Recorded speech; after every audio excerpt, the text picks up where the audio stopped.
સ્વામી ભક્તિ એનો ભાગ 1 જોઈએ છે, બરાબર। મતલબ કે આજે આપણે પાઠ શરૂ કરીએ છીએ, નવો પાઠ કે જેના સર્જક છે જોરાવરસિંહ જાદવ અને પ્રકાર છે લોકકથા, બરાબર। લોકગીત આપણે સાંભળ્યું છે કે લોકગીત કોને કહેવાય, તો એવી જ રીતે લોકકથા છે કે જે લોકોના મોઢેથી અને પરંપરાગત રીતે ચાલી આવતી હોય, લોકોના એકબીજાના મોઢેથી કહેવાયેલી હોય એ કથાને લોકકથા કહેવાય છે કે ખરેખર એનો આધાર કે અસ્તિત્વ હોય કે ના હોય એની જાણ હોતી નથી, પણ ક્યાંથી આવી છે ના ખબર હોય, પણ લોકોના મોઢેથી સંભળાતી આવતી હોય, બોલાતી આવતી હોય એટલે મને લોકકથા કહેવાય છે। હવે આ લોકકથામાં શું કહેવા માંગે છે તો કે પહેલા તો પાઠનું નામ જોઈએ ઘોડીની સ્વામી ભક્તિ। સ્વામી ભક્તિ એટલે કે પોતાના માલિક પ્રત્યે ઘોડી છે એ કેટલી વફાદાર રહે છે એની વાત કરવામાં આવે છે। બીજું કે જે ઘોડીને પાળે છે, પાઠની અંદર આંબા પટેલ, બરાબર, એ આંબા પટેલ ઘોડીને પોતાના સંતાનથી પણ વિશેષ સાચવે છે, એનું એટલું ધ્યાન રાખે છે, એની એટલી માવજત કરે છે, બરાબર।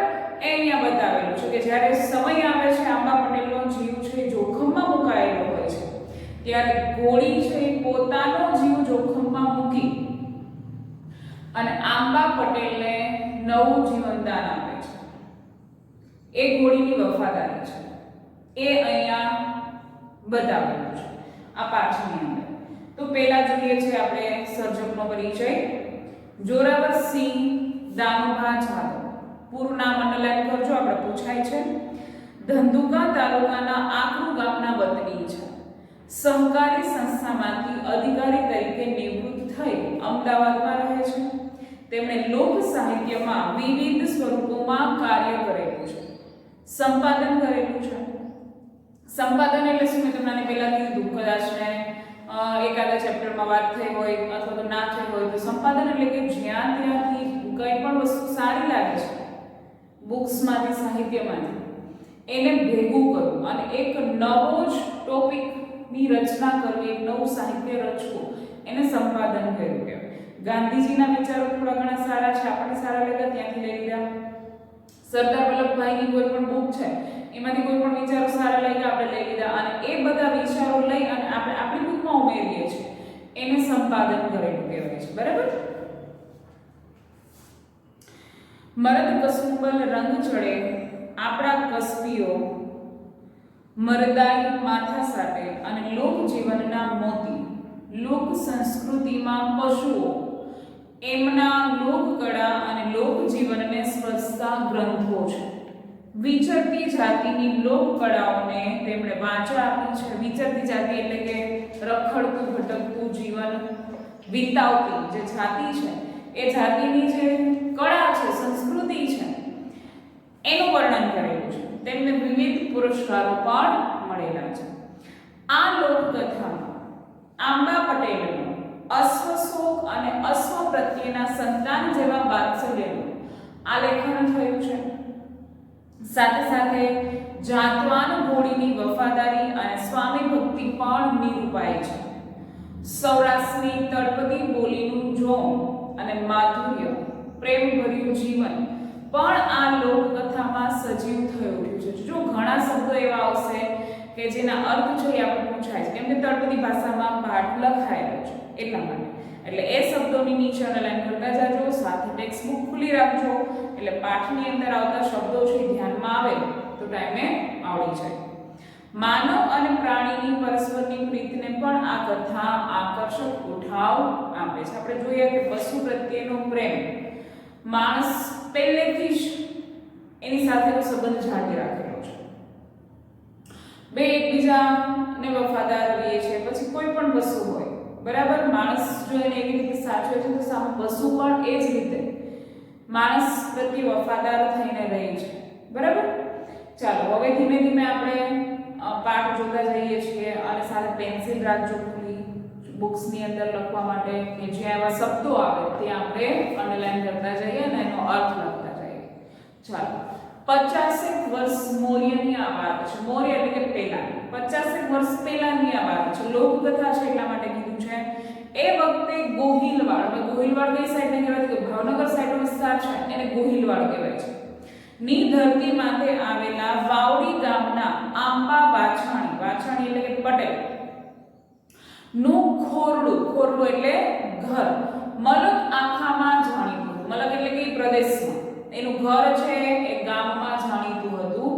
આંબા વાછાણીને આંબા પટેલ તરીકે ગામના લોકો છે. કયા ગામના લોકો? તો કે વાવડી ગામના. એ પણ લાઈન કરજો કેમ કે પૂછાય આપણને કે ભાઈ આંબા પટેલ છે કયા ગામના રહેવાસી હતા? તો કે વાવડી ગામના. બરાબર. એનું ઘર છે એ આખા વિસ્તારમાં, આખા ગામમાં જાણીતું હતું. ગામ અને પરગામના સંધાય માનવી આંબા વાછાણીને આંબા અદા એટલે કે દાદાના નામથી બકોરતા, બકોરતા એટલે બોલાવતા. ગામના અને પરગામના, પોતાના ગામના અને બીજા ગામના બધા જ લોકો છે એ આંબા પટેલને કયા નામથી બોલાવતા હતા? એ પ્રશ્ન પૂછાય છે. તો આંબા અદા, આંબા દાદાના નામથી બોલાવતા હતા. આંબા પટેલ સમજણા થયા ત્યારથી એમને ઘોડાનો જબરો શોખ વળગેલો. જ્યારથી એ પોતે સભાન થાય છે, પોતાની જાતને સંભાળતા શીખે છે, ત્યારથી જ ઘોડા પ્રત્યેનો લગાવ છે એને અનહદ. આંબા પટેલ ઉંમરલાયક થયા અને ઘરનો કારભાર એમના હાથમાં આવ્યો ત્યારે બાબરા જઈને ઢેલ એટલે કે એક જાતની ઘોડીની જાત છે, ઢેલ જાતની અસલ ઓલાદની, ઓલાદ એટલે કે જાતની 6 મહિનાની વછેરી મૂલવી લાવ્યા. વછેરી એટલે કે ઘોડીનું નાનું બચ્ચું, મૂલવી લાવવા એટલે કિંમત કરીને વેચાતી લાવવી. આંબા પટેલ સમજણા થાય છે, એને ઘોડીનો જબરો શોખ હતો, બરાબર છે, પણ પોતે જ્યારે સમજણા થાય છે ત્યારે પોતાનો એ શોખ છે એ શોખને એ પોતાના જીવનમાં મૂકે છે. એટલે ઘરનો કારભાર સંભાળે છે. ત્યાર પછી એ ઘોડીને, કઈ ઘોડી? તો કે ઢેલ જાતની ઘોડીને એ પોતે એની કિંમત કરીને વેચાતી લાવે છે 6 મહિનાની. આરસમાંથી કંડારી કાઢી હોય એવી વછેરીનો જોટો ગોહિલવાડ પંથકમાં જળવો ભારે મુશ્કેલ હતો. આરસ ના પથ્થર સફેદ વ્હાઈટ કલરના હોય છે, બરાબર. તો ઘોડી છે એ પણ સફેદ જ હતી એમ કહેવા માંગે છે કે જાણે કે આખા ગોહિલવાડમાં આવી ઘોડી ના જોવા મળે એવી આ ઘોડી છે દેખાવે હતી. રૂપાળી વછેરીના ચારે પગને કપાળ ધોળેલા હતા, ધોળેલા એટલે કે સફેદ હતા. કાનની ટીસ્યુ બેવડ વળી જતી હતી. જો હેલ્ધી અને રૂસપુષ્ટ ઘોડી હોય એના નિશાન છે, બરાબર. એકદમ હેલ્ધી ઘોડી હોય તો એના કાન છે આ વખતે બેવડા વળી જતા હોય છે. વછેરી જ્યારે ચમકતી ચાલે ગામ સુસપે નીકળતી ત્યારે ગામના લોકો સપાટી આંખે નિરખી રહેતા. જો આપણે જોઈએ છીએ રેસકોર્સમાં જઈએ છીએ ત્યાં ઓલા ઘોડા ચલાવતા હોય કે ઓલી ગાડી, ઘોડા ગાડી ચલાવતા હોય છે તો એ ઘોડા જ જોતા હોય. હાડકા દેખાઈ ગયા છે, એટલા બધા સારા અને હેલ્ધી નથી હોતા કેમ કે એની પાસે પુષ્કળ કામ કઢાવવામાં આવે છે અને ત્યાં એ લોકો કામ એને મળી રહે, પૈસા એનાથી મળી રહે એટલા માટે ઘોડીનો ઉપયોગ કે ઘોડાનો ઉપયોગ કરે છે. જ્યારે શોખ એ અલગ વસ્તુ છે. શોખ હોય છે એટલે માણસ ખાલી શોખ પૂરતું એના ઉપર ધ્યાન આપે છે, એનું પાલન પોષણ કરે છે, બરાબર. તો શોખ અલગ વસ્તુ છે અને એની સાથે ધંધો કરવો એ અલગ વસ્તુ છે. તો એ બે ઘોડામાં એટલો તફાવત રહેવાનો છે. એક છે એકદમ હેલ્ધી ઘોડા હશે જે અહીંયા આપણે વાત કરવામાં આવી છે આંબા પટેલના ઘોડીની કે ભાઈ જ્યારે ગામની વચ્ચોવચ થઈને એ જ્યારે ચાલે છે ત્યારે ગામના લોકો છે એ આશ્ચર્યચકિત બનીને જોઈ રહે છે કેટલી સરસ ઘોડી. કેટલાક તો કહેતા ખરા મારો આંબો પટેલ વછેરી ગોતી લાવ્યો છે ને કઈ કે ક્યાં થી આંબા પટેલ છે સરસ મજાની ઘોડી છે ગોતીને લાવ્યા છે. વછેરી જ્યારથી ઘેર આવી ત્યારથી આંબા પટેલે એનું જીવની જેમ જતન કરવા માંડ્યું. પોતાને ગમતી વસ્તુ હતી, ગમતું પ્રાણી હતું એની સાથે, શોખ પહેલેથી જ હતો એ કીધું છે. એટલે જ્યારથી ઘોડી એની પાસે આવે છે ત્યારથી પોતાના જીવની જેમ એનું રક્ષણ કરે છે, એનું જતન કરે છે. વછેરીને દૂધ પાવા ભરવાડની ઝોંકમાંથી 2 બકરીઓ લાવીને ઘર આંગણે બાંધી દીધી. ઝોંક એટલે તો કે ઘેટા બકરાનો વાળો હોય એને ઝોંક કહેવાય. આ લખજો, અંડરલાઈન કરજો, પૂછાશે. ઝોંક એટલે શું, બરાબર. તો ઘેટા બકરાનો વાળો હોય એને ઝોંક કહેવાય છે.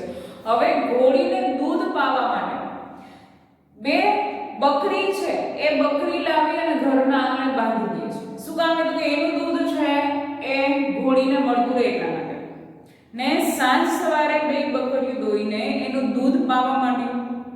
પંડ્યના દીકરા ઘોડીએ વછેરીની માવજત થતી હોવાથી, પંડ્ય એટલે કે પોતાના પિંડના, પોતાના શરીરના દીકરાની ઘોડી એટલે કે જેમ જાણે કે પોતાનું જ સંતાન હોય અને એને એક માં ઉછેરતી હોય એવી રીતે આંબા પટેલે છે એ આ ઘોડીને ઉછેરે છે. એટલા માટે વછેરી દીએ નો વધે એટલી રાત્રે અને રાત્રે નો વધે એટલી દીએ ઝપાટા મોઢે વધ્યે ચડી. મતલબ કે ખૂબ ઝડપથી દીએનો એટલે કે દિવસે નો વધે એટલી રાત્રે વધે અને રાત્રે નથી વધતી એટલી દિવસે વધે છે. એટલે કે ખૂબ ઝડપથી એનો ગ્રોથ થવા લાગે છે. બરાબર.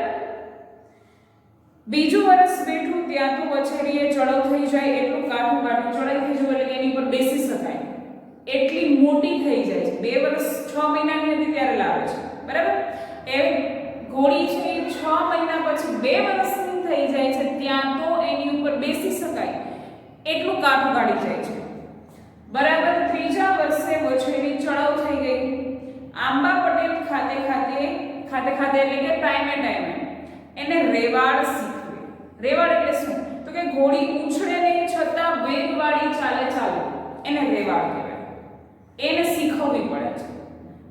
ઉછળે નહીં એવી રીતે પણ ઝડપથી ચાલે રેવાડ. એવું સાંભળવામાં આવ્યું છે કે રેવાડ શીખેલી ઘોડી છે એની ઉપર ઘીની કે દૂધની ટપુડી રાખી દો છો, બરાબર, છતાં પણ એમાંથી એક ટીપુય નથી પડવા દેતા. એ રીતે ઝડપથી ચાલી જાય છે પણ જે એની ઉપર રાખવામાં આવેલી ટપુડી છે એમાંથી કંઈ પણ વસ્તુ ઢોળાતી નથી.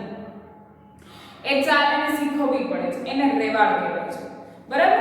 તો આંબા પટેલ છે પોતાને જ્યારે ટાઈમ મળે છે, સમય મળે છે ત્યારે એને રેવાડ શીખવે છે.